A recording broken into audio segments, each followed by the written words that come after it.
দর্শক দেখতে পাচ্ছেন যে 110 একটি বাইক দেখতে পাচ্ছেন, একেবারেই নতুন।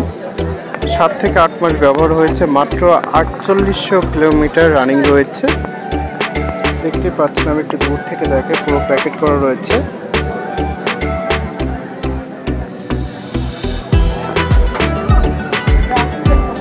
সিঙ্গেল ডিস্ক আছে।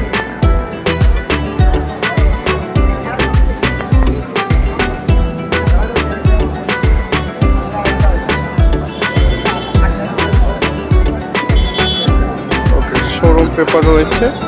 যারা বাইকটি নিতে চান বাইকটি নিতে পারেন। বাইকটির দাম চাওয়া হচ্ছে 1,15,000 টাকা। যেহেতু নতুন বাইক, 7 থেকে 8 মাস ব্যবহার হয়েছে, এর জন্য বাইকটির দাম বেশি চাচ্ছে।